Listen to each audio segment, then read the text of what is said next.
quitting your job okay? Of course, quitting your job is an absolute normal and natural thing to do. Either you're quitting because you got a better opportunity, you're quitting for mental health reasons, family, or you just need to take a break to pursue your passion. It is okay. However, when leaving, you want to ensure you leave without burning some bridges, even if this was the worst nightmare you have ever experienced. So when quitting your job, you need to ensure you do it well. But don't worry, in this video, I'm gonna share with you the process, steps, and email template on how to quit your job with professionalism, grace, and dignity, and in your own terms. Hey guys, Emilia here from Emmy Powered, bring you today the best tips and tools in how to win at life and level up your career. Quitting your job in good terms is always important, no matter how awful or great the experience you're leaving behind has been. You never know if one day you'll need to go back to that company or work with your previous boss or colleagues in the future, or even need a reference letter from your boss or previous co-workers. For instance, one of my current co-workers used to work in the e-commerce team at the same time as me on my previous company. When it comes to quitting your job for good or bad reasons, the rules are the same. You want to leave with professionalism, grace, and dignity. So here are the steps that I took when quitting my previous job and that you can use as well when leaving yours. Number 1,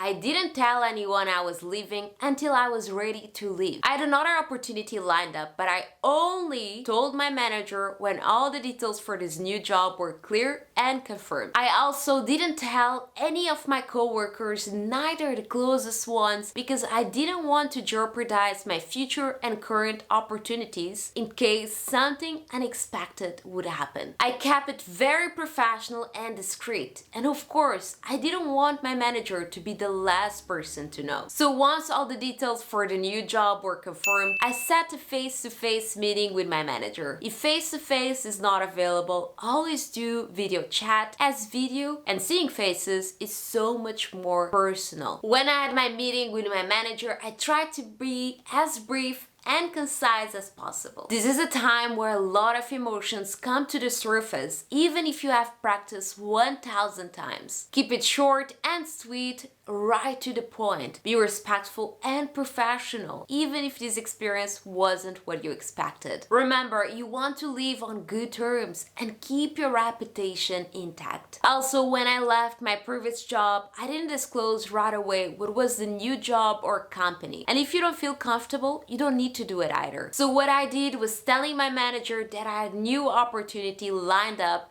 that was the best decision for the career I wanted to pursue. I tried to be as much to the point as possible without much elaboration. I also thanked her for her time and mentorship while we worked together, ended my notice, and asked about next steps. Be mindful that your boss or manager can always ask you, is there anything I can do to make you stay? And in this time, you need to be very confident and certain about the reasons why you're leaving. So when my manager asked me if there's anything she could do to make me stay, I respectfully said no, and that this was the right decision for my career at that moment, which she understood. Always close the conversation by asking, what are the next steps? What is the protocol for the transition? What do you need to prepare on your handover? And what is the communication you should provide to HR, co-workers, and clients regarding your resignation. So the next step was to formalize my resignation and notice period over email with HR on copy. So here's the email that I sent. Dear X, please accept this letter as notice of my resignation from the position of Trade Marketing Assistant Manager at Newell Brands. As per terms of my employment contract, I'll continue to work at a company for the next 3 months until the ending date. I have enjoyed being part of the e-commerce team, and I'm thankful for the opportunities you have given me during my time here. If there are any particular areas you'd like me to focus during my notice period, please let me know. I hope I can rely on you for a positive reference in the future. Yours sincerely, Emilia de Abreu. After this, I continue to pursue my day-to-day tasks during my notice period with the maximum professionalism. My notice period was 3 months, and during this time, I continued to perform my job well, as I wanted people to remember me for the right reasons. And I also prepared a colleague that was going to take over my role as best as I could to ensure a smooth transition. And then when my notice period was over, I organized a farewell with my closest colleagues and I sent a goodbye email. You don't need to organize a farewell party if you don't feel comfortable with it or if this is not part of the corporate culture. But always send a farewell note. It's always good to keep that door open. You never know what the future holds. Do you want to see a farewell email template to share with your manager, coworkers, and clients on your last day at work? Check out my video right here.